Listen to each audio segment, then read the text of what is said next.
Hoy día vamos a hablar de una iglesia entendida en los tiempos. ¿Cómo leer el escenario actual? Creo que es muy importante que como cristianos podamos estar informados de lo que ocurre en el mundo, en nuestra nación, en nuestra ciudad, en nuestro barrio, a distintas escalas en las cuales nosotros existimos. Tenemos una capacidad de percibir lo que pasa y al procesar eso nos va a afectar, nos va a producir algo. Y Dios nos ha capacitado para poder entender de la manera correcta todo este devenir de acontecimientos.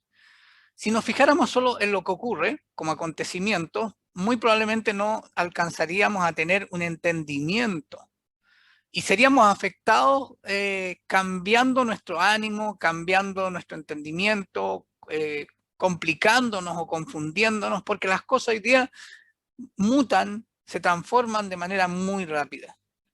No solo me refiero a la circunstancia del COVID, sino que también me refiero a cualquier otro acontecimiento importante. Hoy día en Chile estamos viviendo una seguidilla de elecciones que han ido, ya lo hemos visto por los resultados, van a cambiar un poco o bastante el escenario del poder, de las decisiones y de los acontecimientos en nuestro país. Así también está ocurriendo en el mundo. Vemos las noticias y ocurren cosas que pudieran alarmarnos, pudieran preocuparnos o llamarnos la atención, y es necesario poder leerlas correctamente. Dejo ahí esos 3 versículos, Primera de Crónicas 12:32, Hechos 1, 6 al 8, Mateo 5, 13 al 16, y lo dejo para que ustedes puedan buscarlos, meditar sobre ellos una vez que hayamos visto este tema hoy, que no lo vamos a concluir hoy, al menos tengo claro ya de que vamos a continuar con él con una segunda parte el próximo domingo.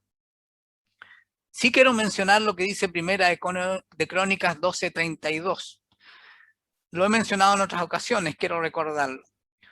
El rey David está conformando su ejército para dar la batalla final y establecerse definitivamente como rey de Israel e iniciar su reinado. Y llama de cada una de las 12 tribus a una cantidad de personas para conformar ese ejército. Está por comenzar entonces toda la línea genealógica como rey que llegará hasta el mismo Jesús a través de sus padres en la persona de David y el trono eterno dado a David, eterno dado en realidad en la descendencia, genealogía que aparece tanto en Mateo como en Lucas, la genealogía de Cristo.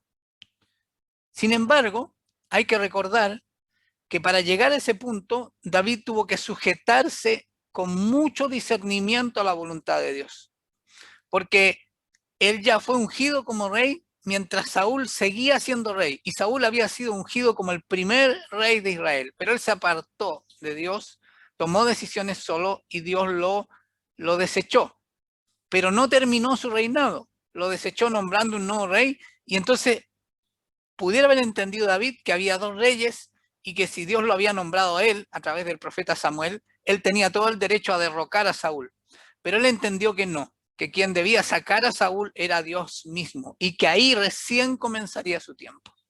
Entonces, entender los procesos no es suficiente entender lo que vemos y entendemos humanamente, sino que debemos llevarlo al discernimiento de lo que es el plan de Dios.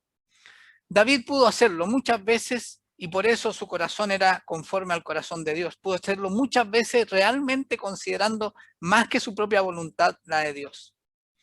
Esto fue a tal punto, y me quiero extender un poco para que entendamos muy bien lo que dice 1 Crónicas 12:32. A la luz de quién está convocando a los que allí son convocados, que es el rey David. David tuvo la oportunidad incluso de asesinar a Saúl. Cuando él descansaba persiguiendo a David con su ejército, descansaba en una cueva solo, David entró y pudiendo asesinarlo, cortó parte de su manto y después le demostró con eso que su vida había estado en sus manos, pero él no iba a ir contra el ungido de Dios, que Dios debía resolver cuál iba a ser el destino de Saúl. Veamos entonces ahora qué dice Primera de Crónicas 12:32. Allí dice, de la tribu de Isaacar, recuerden, David está tomando de cada una de las 12 tribus de Israel un grupo de personas para conformar su ejército. Y de la tribu de Isaacar él toma 200 principales, 200 personas escogidas de la tribu de Isaacar, que tenían una característica particular. Ellos eran entendidos en los tiempos, sabían lo que Israel debía hacer. Digámoslo de otro modo, ellos eran unos verdaderos estrategas, eran capaces de leer los datos, observar la realidad, ver lo que era obvio y luego trazar una estrategia para un objetivo. Y el objetivo no era humano, el objetivo era divino. Ellos tenían la capacidad de leer la realidad, de entender el propósito de Dios y diseñar una estrategia para moverse. Estos 200 de la tribu de Isaacar fueron clave en el movimiento estratégico del ejército de David. Nosotros debiéramos ser capaces de ser estratégicos en nuestra sociedad, en todos esos niveles que mencioné. Veamos pues cómo se desarrolla este tema. Ahí está el versículo, voy a utilizar hoy esencialmente la nueva versión internacional, 200 jefes y todos los parientes bajo sus órdenes. Reina Valera dice 200 principales, que eran expertos en el conocimiento de los tiempos y sabían lo que Israel tenía que hacer.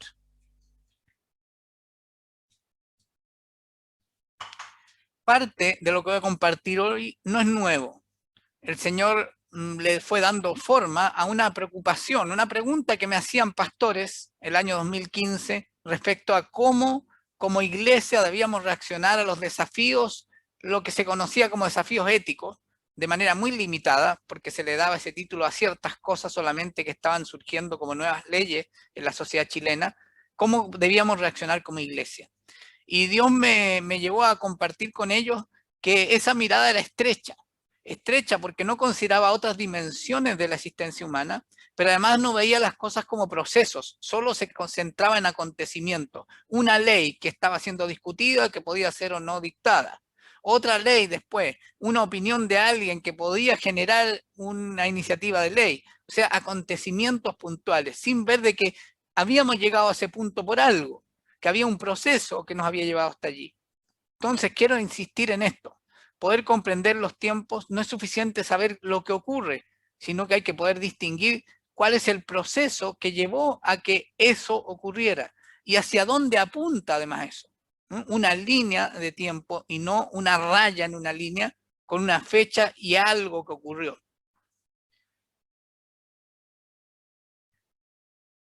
A partir de ello, ayer tuve una invitación de mi amigo Marcos Huerta para compartir este tema en otro contexto, para un grupo de estudiantes en Oakland, en Estados Unidos, y se sumaron otro grupo de estudiantes de Barcelona. Y la verdad es que no tenía la intención de compartir esto, pero en la medida que lo fui desarrollando ayer, sentí que era muy importante que una parte de eso y una perspectiva de ello, que es la que he preparado para ustedes hoy, pudieran conocerla. Por cierto que para entender el tiempo actual hay algo que nos ha impactado y que se roba nuestra atención, ¿no? Es esta especie de paréntesis de 2 años, voy a decir 2 años, es un año casi y medio, estamos a punto de entrar al mes de junio, ¿no? En 2 días más, y terminando junio va a ser un año y medio. ¿No? Y ya con eso entramos a la segunda mitad y creo que no va a estar totalmente resuelto, eso está más que claro al finalizar junio, este tema de la pandemia de coronavirus. Pero el tema de la pandemia coronavirus tiene otros procesos detrás que quizás han sido pausados en algún caso y en otros no, en otros han sido exacerbados, han aumentado, cosas que ocurrían de antes que surgiera el coronavirus en la sociedad mundial, en la sociedad latinoamericana, chilena, y así bajando hasta nuestros niveles, hasta alcanzarnos en el barrio y la familia. Por eso es que el coronavirus es importante. Hay cosas que hemos ido planteando sobre ello, preguntas que debiéramos hacernos en esta lectura del mundo. ¿Qué pasa en el mundo hoy? ¿Cómo debemos entender estos fenómenos que están ocurriendo? Pero no es lo único. ¿Mm? Y yo creo más bien que Dios permitió esto para que tuviéramos que detenernos a meditar y a pensar, y no solo ser afectados por los acontecimientos, ¿eh? Asustarnos o entusiasmarnos según el valor que le demos a las cosas que ocurren, sino que poder sentarnos a entender qué es lo que está ocurriendo en el mundo, cómo esto tiene que ver o no con el plan de Dios y qué lugar tengo yo en todo esto. Quise agregar esta imagen para representar esto que acabo de decir, pero con un versículo. El Salmo 46:10 dice: quédense quietos, reconozcan que yo soy Dios. Yo seré exaltado entre las naciones. Yo seré enaltecido en la tierra.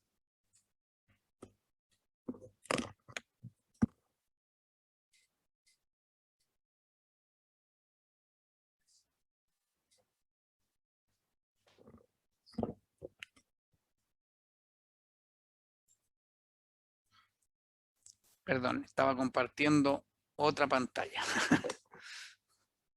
Ya.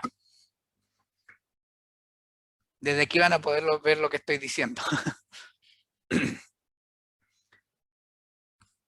Este quédense quietos tiene que ver con algo que ya hemos dicho antes, que creo es uno de los objetivos por los cuales Dios permitió que este coronavirus ocurriera, que es poder tener tiempo para reconocernos en la relación con Dios respecto a sus propósitos y poder evaluar cuánto estamos en ello, volver a confiar, seguir confiando o crecer en la confianza de Él, a pesar de este gran descalabro mundial y de este detener toda la maquinaria del mundo, ¿no?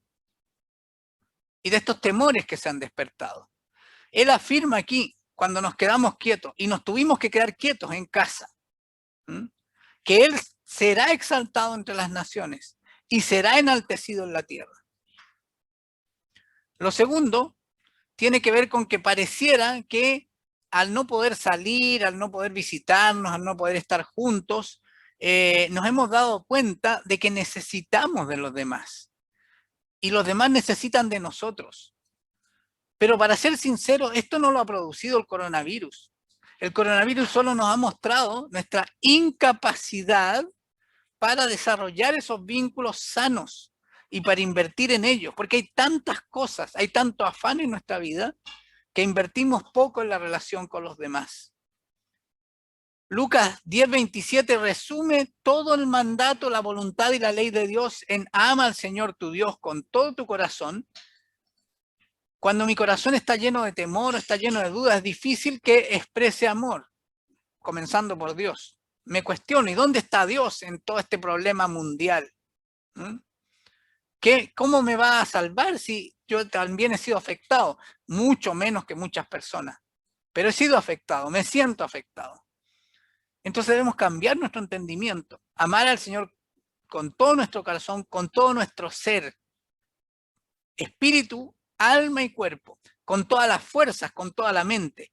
Y aquí lo más importante, y amar a nuestro prójimo como a nosotros mismos. Me detengo un poco en esto.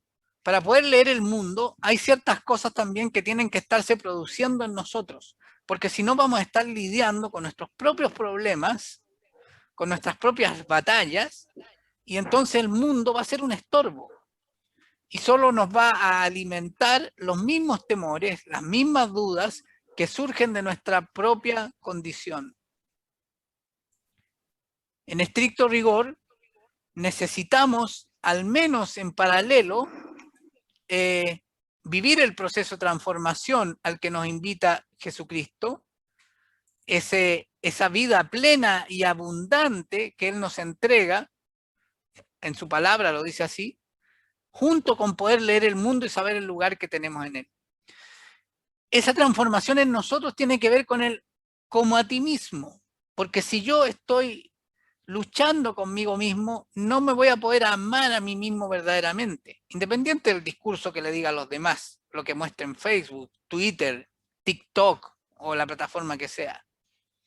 Y si no me puedo amar a mí mismo, difícilmente voy a amar al prójimo. Lucas Leis que no es el gerente general de las papas Lays, es un pastor y director de la editorial Vida, contó en una oportunidad, estuvo acá en Chile, vino a la congregación que en esa época estábamos y contó que cuando llegaba algún pretendiente para su hija a la casa, lo primero que le preguntaba era si se amaba a sí mismo, porque si se amaba a sí mismo, podía amar a su hija. Tenemos que vivir ese proceso de sanidad. Los versículos siguientes de Lucas 10:27 nos muestran que quien le hizo la pregunta sobre cómo crecer más en la vida espiritual era un fariseo, y le hace otra pregunta un poco tramposa. ¿Y quién es el prójimo? Porque a veces el prójimo es una categoría tan limitada. Es aquel que merece nuestro amor, que merece ser amado, y que está cerca, ¿eh? Porque tenemos una relación con él y lo apreciamos. Pero el ama a tu prójimo de Cristo no tiene limitación. El ama a tu prójimo de Cristo llega hasta el ama incluso a tu enemigo. Todo esto es fundamental. No podemos leer el mundo desde si no es desde ciertos principios. Entonces los acontecimientos los vamos a interrogar a partir de esos principios. Leer el mundo solo desde las noticias, desde la opinión de alguien o desde nuestra propia opinión fundada en nuestras propias experiencias, es una limitación de lo que realmente es la verdad aplicada a la realidad. Pareciera que hoy día vivimos una encrucijada. Hemos dicho varias veces que la vida está hecha de decisiones, hemos hablado de las decisiones, pero también los acontecimientos que están ocurriendo en nuestro país, en el mundo con el coronavirus, cuando observamos el curso de algunas naciones que suponemos que nos van a impactar, lo que ocurre en Estados Unidos, lo que ocurre con Rusia, con China, por nombrar algunas naciones importantes que están consideradas en la Escritura, entre ellas Rusia y China están consideradas con un rol importante en los tiempos finales, en el libro de Revelaciones. Entonces es importante que estemos informándonos qué pasa con ellos, no el acontecimiento puntual, la minucia, sino que los procesos que están viviendo. Entonces pareciera que vivimos un tiempo en el que hay que tomar demasiadas decisiones, porque además son tantas las alternativas. Pero lo colocaba yo de este modo. ¿Realmente son tantas las alternativas? Van a quedar allí algunos versículos que no voy a leer. Ustedes pueden tomar nota, es recomendable tomar nota. Después pueden volver a ver el video y buscar esos versículos y complementar lo que estamos diciendo con lo que dicen esos versículos. O más bien desentrañar lo que estamos diciendo y tener el entendimiento más profundo a través de esos versículos. La verdad es que no tenemos muchas alternativas. La verdad de Dios es mucho más simple que el enredo del discurso humano, de la hiperespecialización, todos estos opinólogos expertos que hoy día vemos en las distintas pantallas, redes sociales y medios, o los grandes expertos doctorales de los centros del conocimiento. Dios nos dice, no hay tantas opciones, hay solo dos: el bien y el mal, la vida y la muerte. ¿Se acuerdan cuando vimos la Didaché? El doble camino. Deuteronomio 30:15 es el versículo que nos dice esto, pero toda la escritura nos habla de esto. La vida está hecha de decidir el bien o el mal, la vida o la muerte. Dicho esto, ¿cómo leer el mundo, los acontecimientos, la realidad? Y fíjense que aquí coloqué realidad como en un gris más pálido, porque la realidad suena tan fuerte, la realidad nos impacta, nos conmueve, nos remueve o nos entusiasma, moviliza nuestra alma, pero la realidad es tan cambiante, y también no solo cambiante entre lo que pasó ayer, lo que pasa hoy, lo que pasará la próxima semana, lo que pasó hace un mes, sino que también es cambiante según, como dice la expresión, el cristal con que se mire. Una persona me dice una cosa sobre ese acontecimiento y otra me dice otra, y ambos están convencidos. Y en el mejor de los casos, que es un poco raro, tienen argumentos para decir por qué están convencidos. Entonces, aclaremos que la realidad, lo que acontece, no necesariamente es la verdad. ¿Cuál es la verdad? Hoy día pareciera que no sabemos cuál es la verdad. Me gusta jugar con esta imagen, a mí me pasó, cuando trabajaba en la región del Maule. Fui a la inauguración del año académico, invitaron a un senador, y si yo hubiera cerrado los ojos, hubiera pensado que ese senador era de izquierda. Bueno, era el senador Larraín, de derecha. La verdad no la vamos a conocer desde los partidos políticos. Claramente la verdad no la vamos a conocer desde las iglesias. La verdad no la vamos a conocer desde los medios de comunicación. Desde los empresarios. ¿Desde qué tipo de liderazgo podríamos decir que tenemos una verdad segura? Hoy día, todas las encuestas, todos los estudios nos indican que desconfiamos de la mayoría de las instituciones y de los líderes. Pero nosotros tenemos una fuente de la verdad. ¿Cuál es la fuente de la verdad? La palabra de Dios. Esa es la verdad. Entonces, hay una confrontación entre la realidad y la verdad, y tenemos que ser capaces de leer la realidad desde la verdad. Pero aquí hay una palabra más, la palabra ethos. La palabra ethos nos lleva a pensar, por ejemplo, en la ética. Y la ética, en términos generales, tiene que ver con cómo pensamos, qué principios tenemos y cómo esos principios se expresan en nuestra conducta. Ética o ethos viene de dos acepciones. Una acepción de ethos es uso, hábito o costumbre. O sea, las costumbres que tienen además una condición de buenas, las buenas costumbres, lo que moralmente la sociedad dice, esto está bien hacer, la conducta. Pero también hay otra dimensión de ethos que tiene que ver con un carácter. O sea, ya un modo de ser, no solo un modo de hacer, sino que un modo de ser, una identidad. La ética es fundamental. ¿Con qué ética vamos a mirar la realidad, los acontecimientos? Con la ética de Dios. Dios nos dice quiénes somos y Dios nos dice cómo debiéramos comportarnos. La ética entonces como una conducta, un carácter y una identidad. Voy a dejar este esquema. Olviden por ahora los versículos. No alcancé a bajar la versión modificada que tenía. Los versículos los vamos a ver la próxima semana. Voy a dejar disponible para ustedes la versión sin versículos para esta primera parte. Este esquema me permite analizar cualquier situación en base a lo que hoy día estamos viendo como un modo en el cual como cristianos podemos leer la realidad. ¿Cuál es ese modo? Partir primero de un ethos. O sea, quiénes somos y por quiénes somos hacemos las cosas de una manera.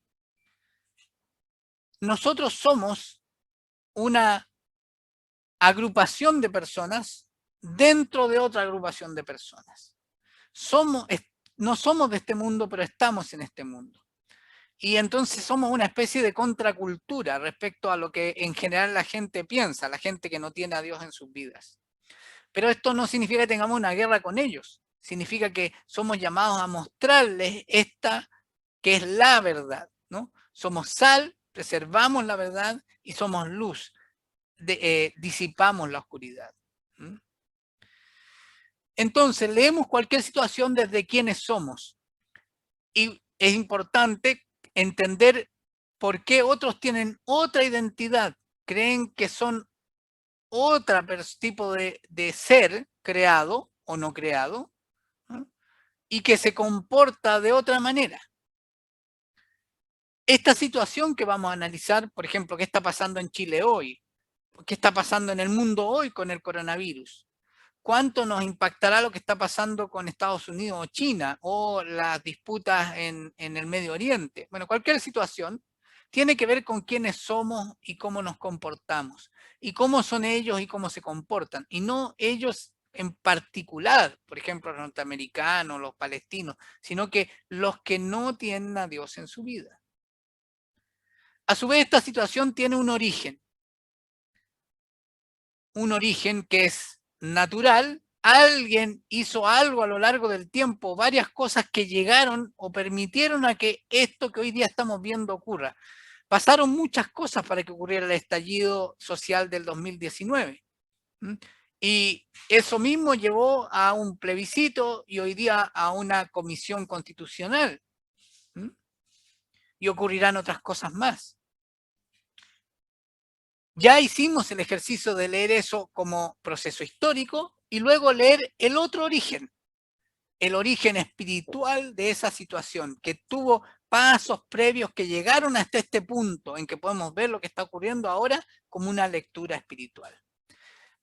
Ambos orígenes, procesos previos que explican lo que está ocurriendo hoy, la situación, a su vez se proyectan hacia el futuro, a un objetivo. Naturalmente, como historia humana, podemos proyectar hacia dónde pensamos que quieren ir. Y entonces, por ejemplo, pensando en la nueva constitución, hay unos que quieren que vaya a un futuro posible, los que votaron por rechazo, pero hoy día están en la comisión, otros quieren otro futuro posible, los que votaron apruebo y van hacia una nueva constitución. La lectura natural, histórica. Del mismo modo, hay una lectura espiritual. El mal se ha desplegado para producir las situaciones que hoy día vivimos en Chile y en el mundo. Y debieron preguntarnos cómo nos hemos desplegado nosotros como iglesia para estar en la posición que hoy día estamos. Lo ejemplifico nuevamente. ¿Cuántos cristianos se presentaron a constituyentes? ¿Cuántos quedaron? ¿Qué capacidad tenemos de movilizar realmente una decisión en ese sentido? ¿Y a dónde apuntamos? ¿Cuál es nuestro objetivo? ¿Quedamos desmantelados una vez que ya no tenemos constitucionales representándonos? ¿Qué vamos a hacer? No estoy hablando política ni socialmente, estoy hablando espiritualmente. Y más arriba de todo eso, y más allá de todo eso, bueno, ¿qué es lo que ha estado haciendo Dios? Lo vimos también, vimos las profecías del 2010, cómo no entendimos, cómo a pesar de que se habló en congregaciones no pasó mucho, y llegamos al punto que llegamos espiritualmente con Dios tratando de advertirnos a octubre del 2019. ¿Qué vamos a hacer de aquí en adelante? ¿Cuánto hemos corregido de todos esos errores en esta oportunidad de la pandemia? ¿Cómo nos vamos a desplegar hacia adelante? Y todo esto tendrá que ver entonces con la nueva conducta, transformación de la conducta, nuevos hábitos para un carácter que va madurando.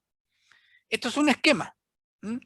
Ahora yo voy a presentar algunos elementos del tiempo actual que no sé si conocen, quizás lo hemos visto alguna vez con algunos de ustedes, pero es bueno recordarlos, pero yo estoy seguro que no todos los conocen y nos afectan, porque a lo largo del tiempo se constituyó un modo de ver el mundo y la sociedad que no tiene que ver con Dios y que nosotros tenemos que ser capaces de movernos en él, pero de la manera correcta. Realidad versus verdad. ¿Cuál es la realidad que nos afecta hoy? La realidad que nos afecta hoy tiene un nombre, se llama posmodernidad.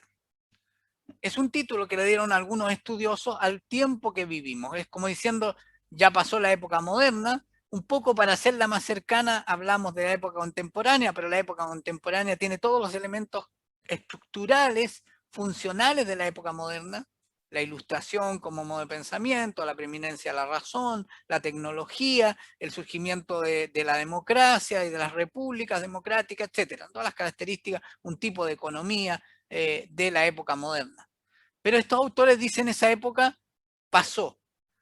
Esencialmente pasó porque todo lo que nos prometía, todo el éxito, toda la bondad, toda la paz, toda la seguridad, el estado de bienestar, acuérdense de los indignados, ya pasó esa época, las protestas de indignados en el mundo, 2015, 16, el Anonymous, todas esas promesas fallaron. Y entonces el ser humano ahora no tiene esa misma esperanza y busca algo que le dé esperanza, que le dé futuros posibles. Jean-François Lyotard escribe este libro, La condición postmoderna. Hay muchos autores, hay varios nombres de autores, estoy presentándole la imagen a Lyotard, y él dice en La condición postmoderna que la postmodernidad es un estado de ánimo. Hay muchas otras descripciones de la postmodernidad. Vamos a ver rápidamente un cuadro y a ver si ustedes reconocen cómo este análisis de la sociedad da cuenta realmente de cómo está la sociedad. Ojo, reitero, esta es la visión de la realidad, o sea, una visión humana, que es real porque está aconteciendo, pero que se contradice en muchos aspectos con lo que Dios quiere que sea la realidad. Es un estado emocional. Y como estado emocional nos lleva a determinar que la mayor parte del pensamiento y de los actos humanos están marcados por esta condición emocional.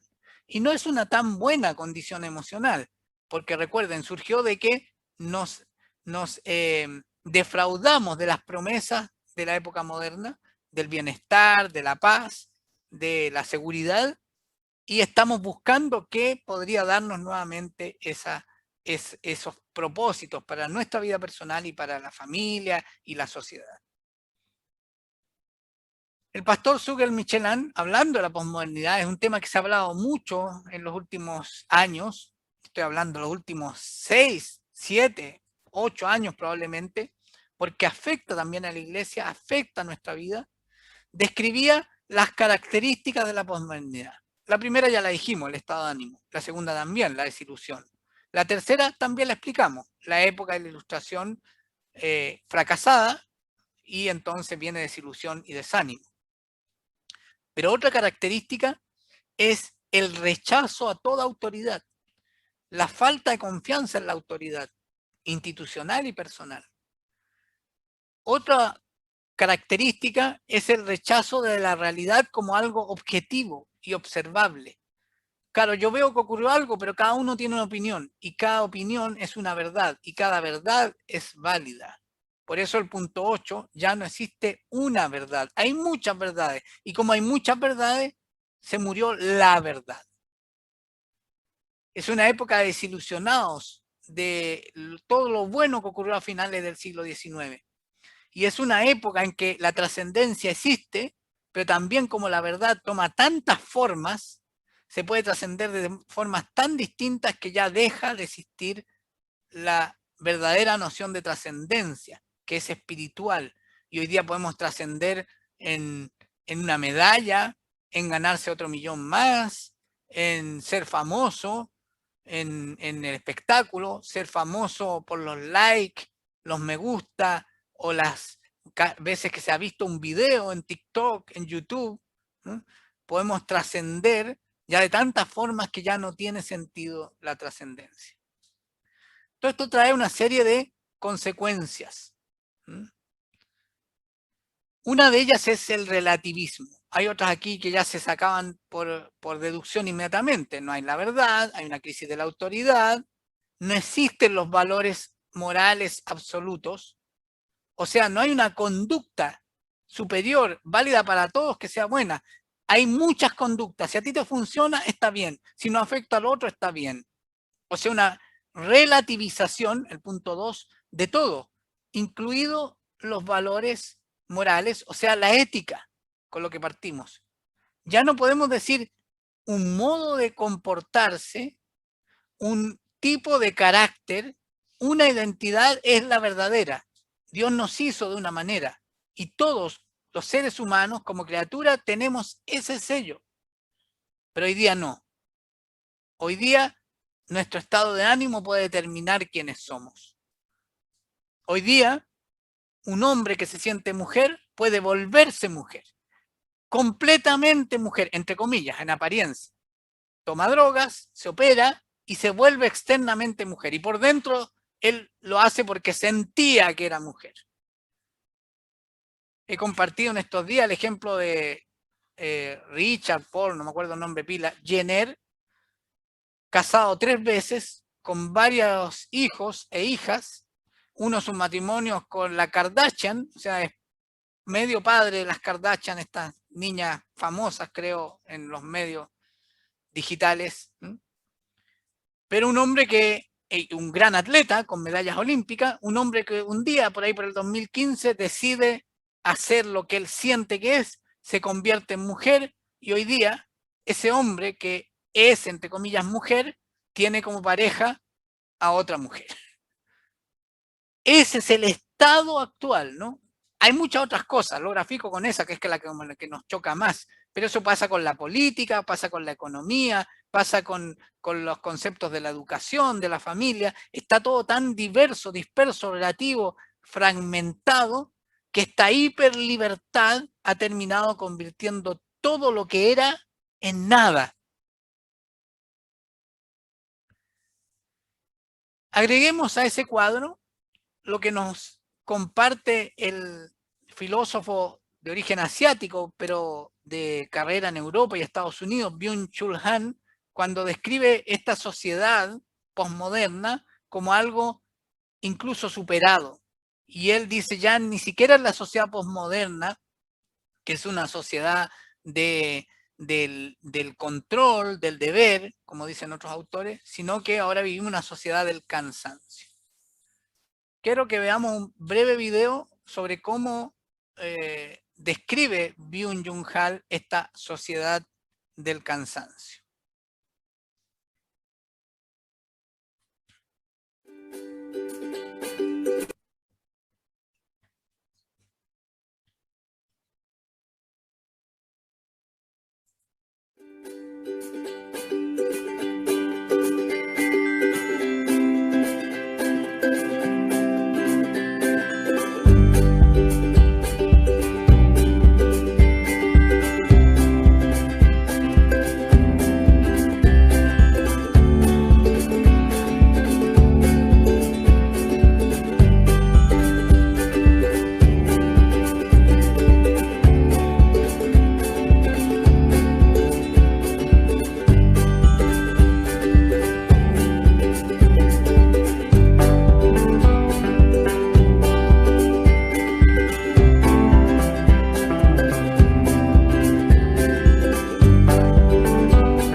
Cualquier semejanza con la realidad, cualquier semejanza con tu realidad, no es mera casualidad.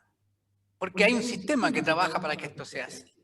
Y lentamente, pieza por pieza, sutilmente, ha ido estableciendo este esquema de realidad, de verdad, en cada uno de los que habitamos esta época, de los que vivimos en el mundo y somos afectados por el sistema definido por este modelo, por este esquema de entendimiento de las cosas.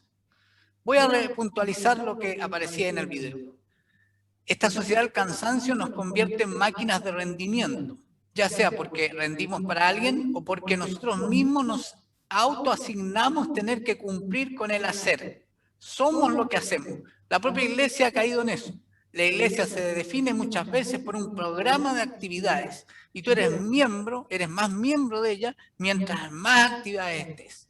Dejas de estar y ya se te empieza a cuestionar. Nos autoexigimos para poder ser más, para poder estar mejor. Hacemos más cosas. ¿Qué produce esto? Cansancio y agotamiento excesivo. ¿A qué nos lleva eso? Nos lleva a doparnos.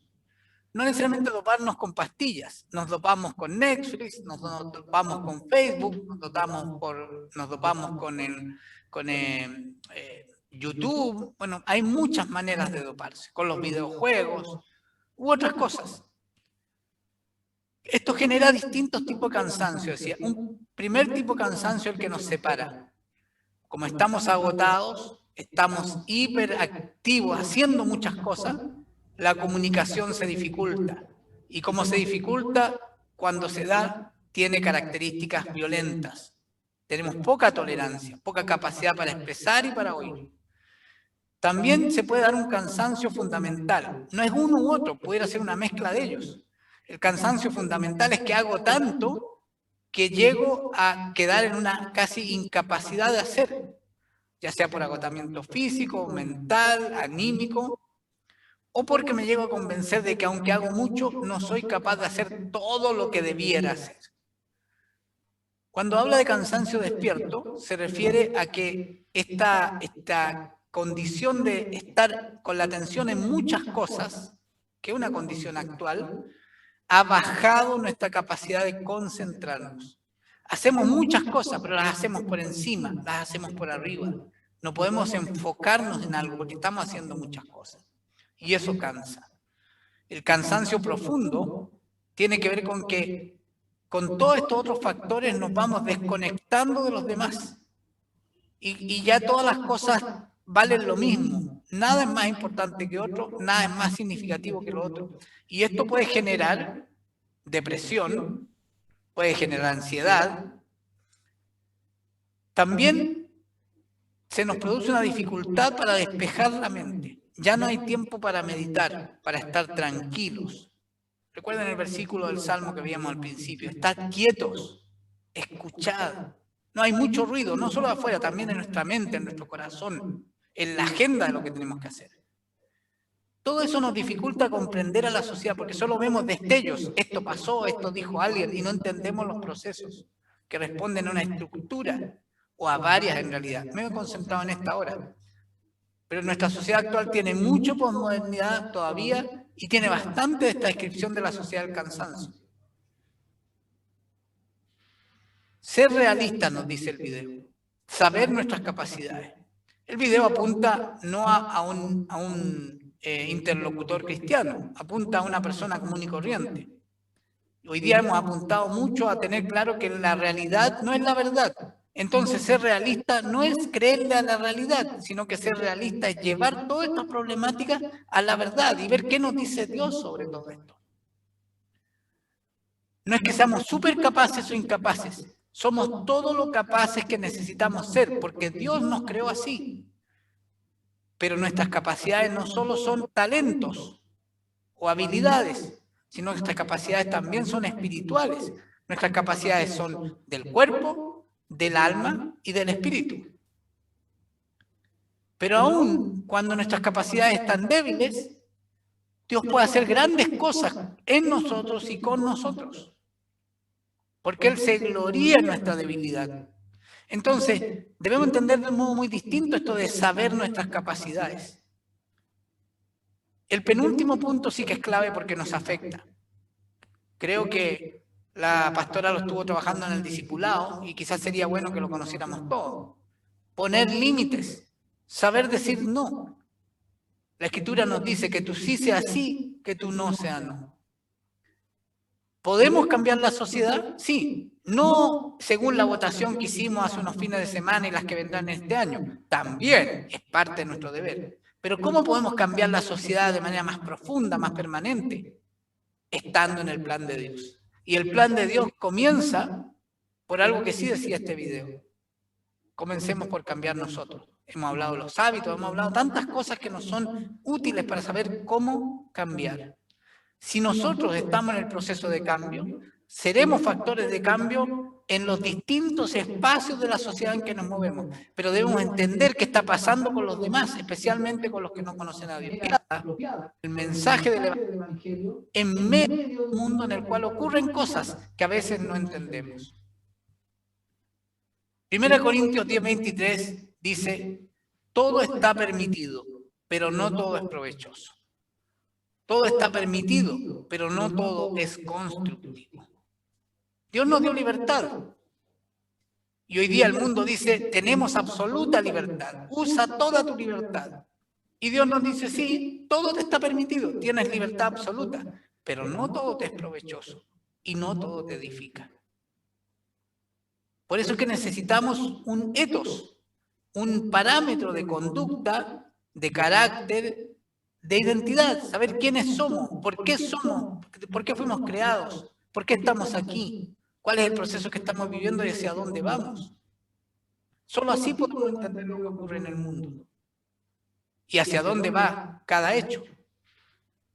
Filipenses 4:13 nos dice de manera muy distinta esto, debemos saber de qué somos capaces. Nos dice, todo lo puedo en Cristo que me fortalece. Somos capaces de muchas cosas, pero en Cristo. Cristo mismo nos dijo, apartados de mí, nada pueden hacer. Tenemos tantas capacidades, pero esas capacidades tenemos que entenderlas a la luz de la verdad. Mateo 4:25 dice, cuando ustedes digan sí, que sea realmente sí. Y cuando digan no, que sea no. Cualquier cosa de más, nos dice, miren, es mala. Cualquier cosa de más, piénsenlo antes de hacerlo. Nos dice algo mucho más fuerte. Cualquier cosa que no sea tener claro a qué digo sí y a qué digo no. Para eso necesito un parámetro ético de mi conducta, de mi carácter, de quién soy, para no amoldarme a cómo son los demás. Romanos 12:2. Cualquier cosa distinta a eso proviene del maligno. O sea, estamos cayendo en la lógica, en el pensamiento, en los actos de Satanás, el Dios de este mundo.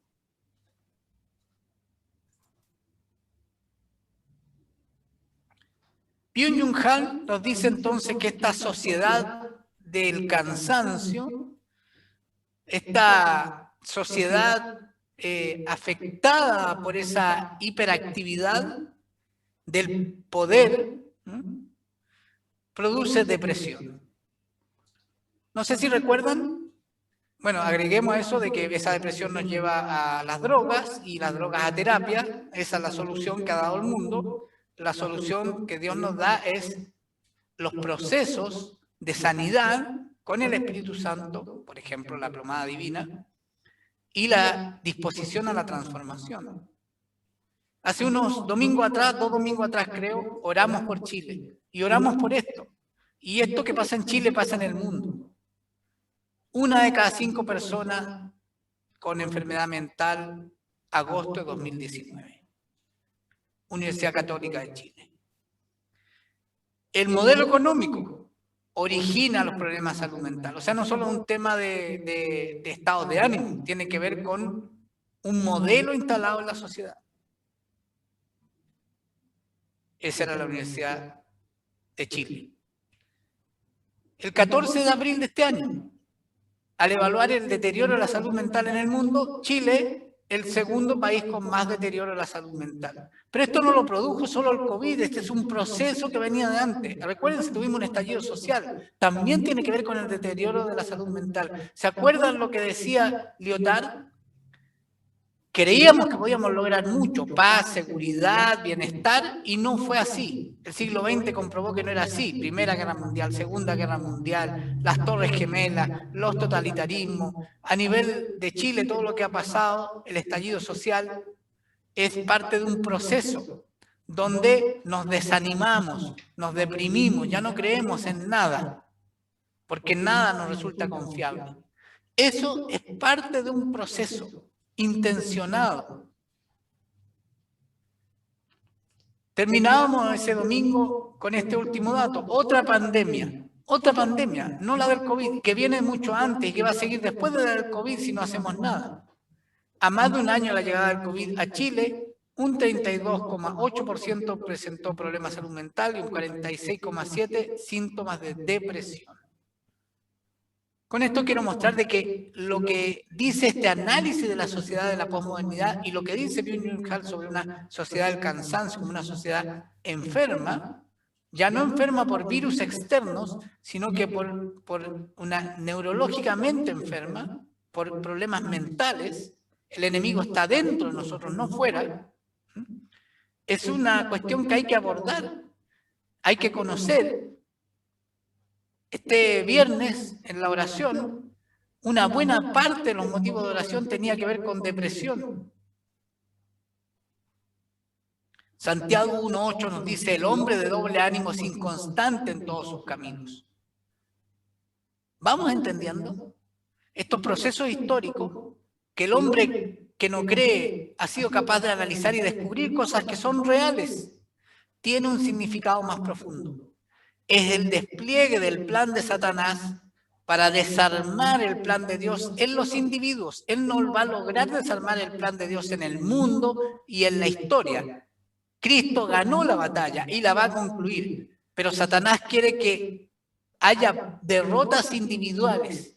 Él quiere llevarse a lo más posibles en el engaño, en la mentira, en una vida sufrida, rota hasta el final, al punto, Dios quiera, el Dios de este mundo, que si alguien creyó, deje de creer.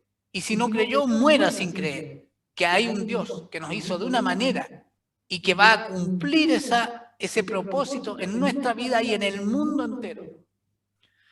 ¿Cómo desarma el conocimiento de Dios, de su plan, y nos inhabilita para leer el mundo de manera confiada y correcta y ser como esos 200 de Isaacar, estrategas para movernos en la familia, en el barrio, en la nación, en el mundo, atacando nuestra mente y nuestro ánimo? En la nueva versión internacional, este versículo queda inscrito en estos otros versículos. Dice, pero quien pida con fe, sin dudar, porque quien duda es como las olas del mar. Van, vienen, se agitan, son llevadas de un lado a otro por el viento. Quien es así, no piense que va a recibir cosa alguna del Señor. Es indeciso e inconstante en todo lo que hace. Es difícil que su sí sea sí y que su no sea no. No tiene límites. Es hipertrófico, hace mucho y en las manos no le queda nada. Se le va como agua entre las manos. Está ansioso o deprimido. Y trata de llenar eso con drogas. No digo literalmente drogas químicas. Ya lo hemos dicho muchas veces, hay muchos tipos de drogas. Y eso genera dependencia. Y entonces volvemos o seguimos esclavizados. Funciona esa estrategia de Satanás. Abramos los ojos, hay que leer la realidad. ¿Cuánto de esto se ha metido en nuestra vida? Byung-Chul Han hablaba de esto de la multitarea. Y la multitarea es lo que hacen los animales. Está comiendo, pero con un ojo está viendo si viene otro a atacarlo. Está desarrollándose y está defendiéndose. Y hace muchas cosas más. Está cuidando a su familia. Está viendo los factores ambientales. Esa es una condición básica del animal. El multitasking nos vuelve a esa condición básica animal. Nos saca de la condición esencial del ser humano, un ser capaz de pensar, de meditar. No solo leas la palabra, escudriñala, medítala, adquiérela, cómetela, es pan de vida para el espíritu. Procésala, incorpórala en la vida. La palabra de Dios no es solo conocimiento, es impartición de vida.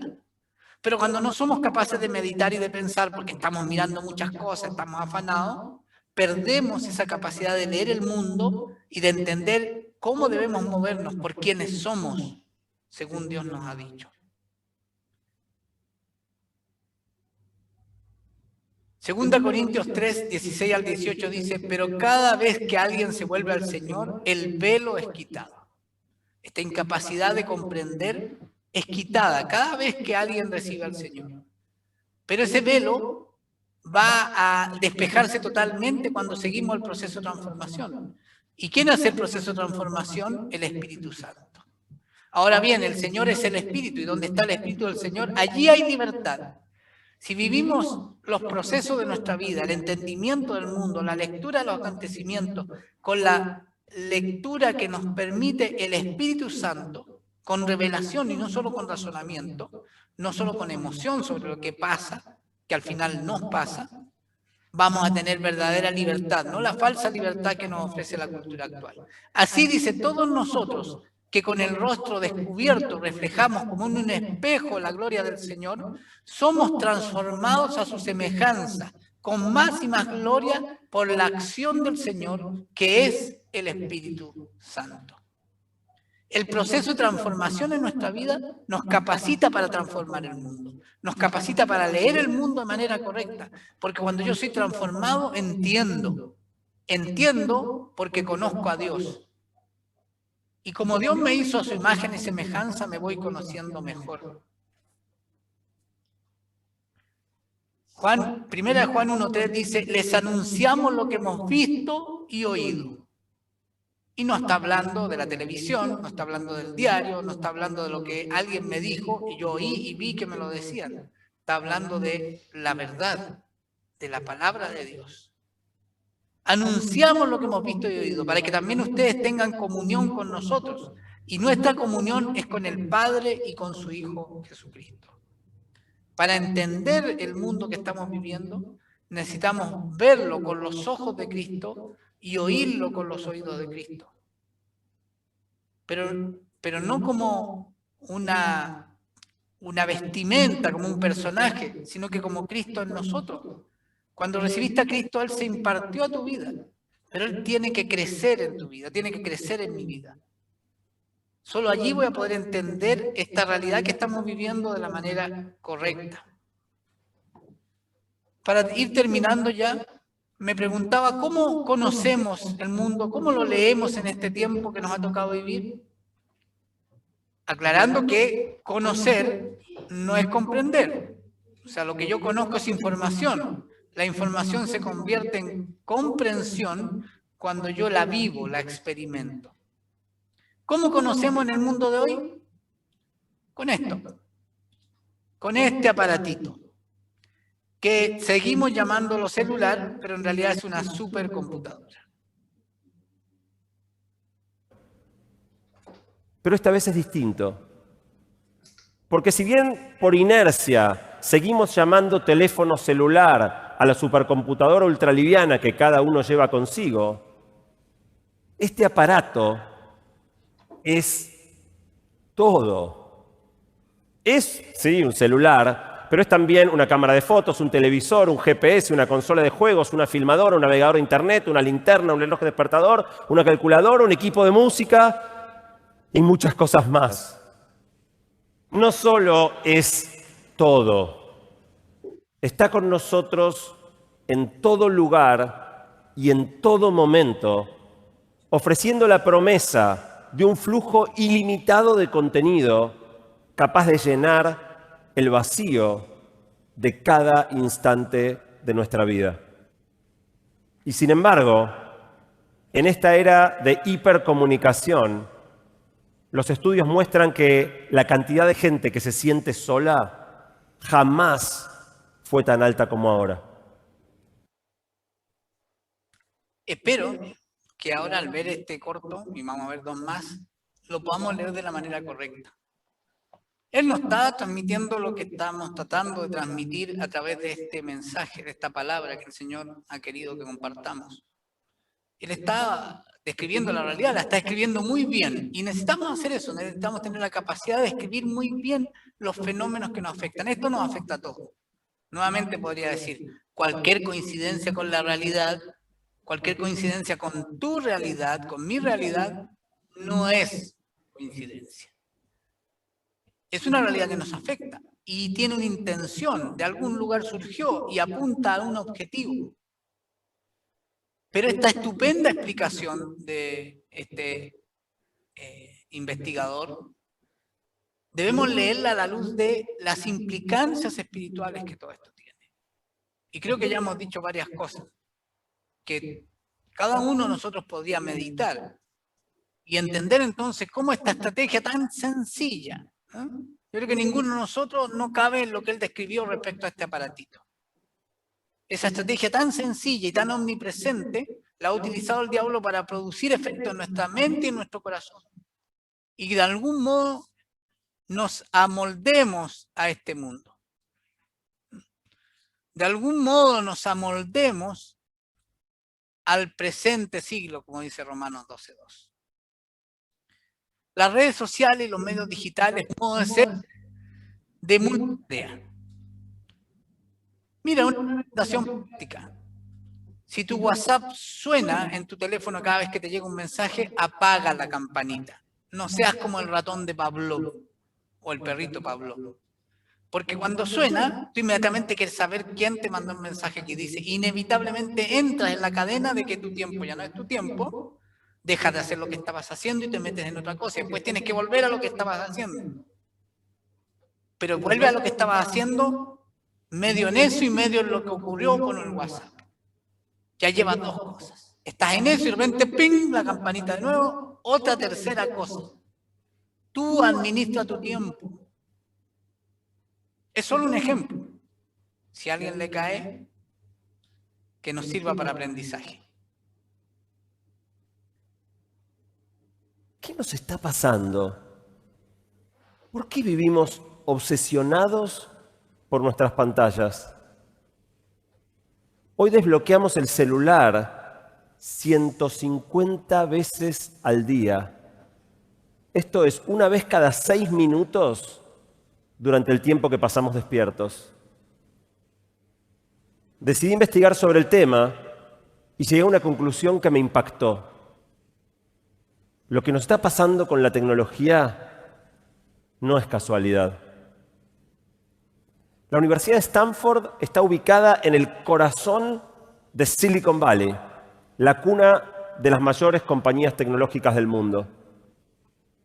Ahí tiene su sede el Laboratorio de Tecnología Persuasiva, donde investigadores brillantes trabajan, de acuerdo a sus propias palabras, para ver cómo usar las páginas web y las aplicaciones móviles que utilizamos para manipular lo que pensamos y lo que hacemos. Intentar persuadir a los demás es tan viejo como el mundo. Pero los dispositivos digitales y el enorme volumen de información personal acumulado acerca de nosotros a partir de nuestra actividad online están creando una vía nueva de manipular nuestros pensamientos y acciones, aprovechando las vulnerabilidades de la mente detectadas por la economía del comportamiento, la psicología y la neurociencia. No sé a cuántos de ustedes la última semana Google les preguntó qué le había parecido haber ido al supermercado o a cualquier lugar que hayan ido. Entre Google Health y Google Buscador y la vocecita que te habla en el celular o el mensaje que te aparece, nos damos cuenta de que hay un gran hermano que nos está observando y nos pregunta inocentemente, ¿qué te pareció lo que hiciste hace 2 días atrás? Realmente hemos entrado en una maraña que no nos damos cuenta cómo nos observa y trabaja y procesa para llevarnos a sus objetivos. Y si no somos conscientes, podemos caer en ellos. Hoy es una época de infoxicación, exceso de información, de exceso de todo en realidad. ¿Cómo podemos procesar tanto si no somos capaces de distinguir, de detenernos para procesar y de tomar decisiones? Vivimos en una época de que pensar es hacer y es ser. Por lo tanto, ser no es tanto ser quienes somos, porque Dios dice quiénes somos, sino que es lo que hacemos. Y lo que hacemos determina nuestro pensar. El hacer queda al centro, determinando nuestro ser y cómo pensamos. Pero lo que hacemos finalmente parece que incluso puede estar determinado por ese clic o esa pregunta, o esa recomendación que nos da la supercomputadora que tenemos en nuestra mano, que hoy día nos conecta con Netflix y otras tantas cosas más. Múltiple. Somos tan poderosos con estas nuevas tecnologías.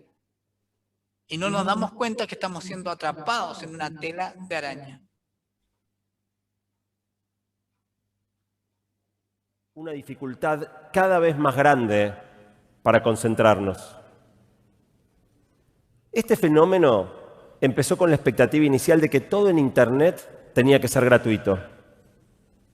Un grupo de compañías tuvo que encontrar la manera de ganar dinero sin cobrarle a los usuarios. Lo primero que hicieron fue poner publicidad y empezar a cobrarle a los anunciantes.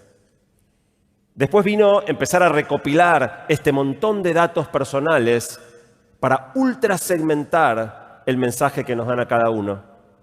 Finalmente, para aumentar sus ganancias, cada compañía necesitó que pasáramos más y más tiempo en su plataforma.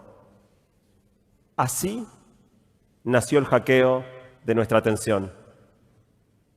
Cuando el producto que las empresas venden es tu atención, todo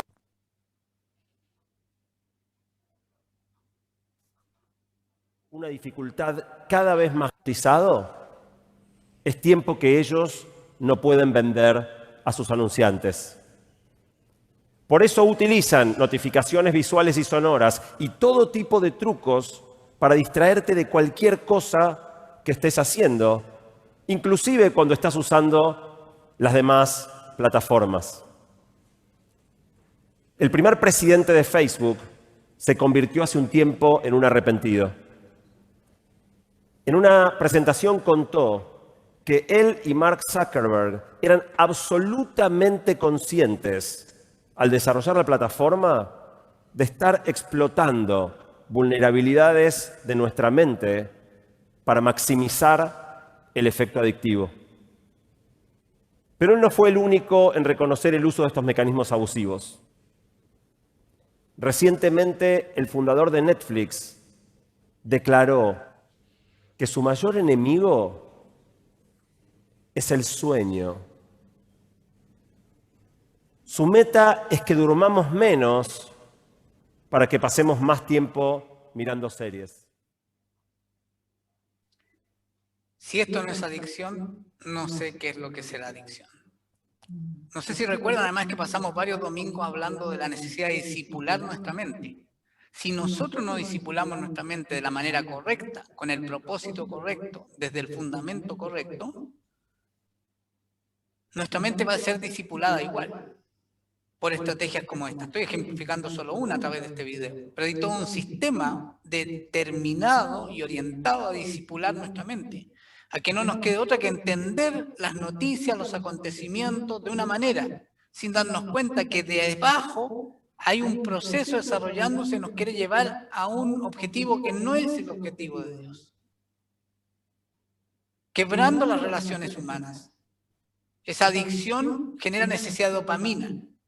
Como estoy insatisfecho, como estoy defraudado, aparece esta promesa de saciarnos y estamos dopados.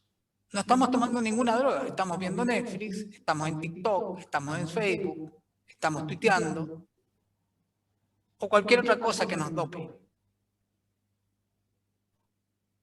Y Él os dio vida a vosotros.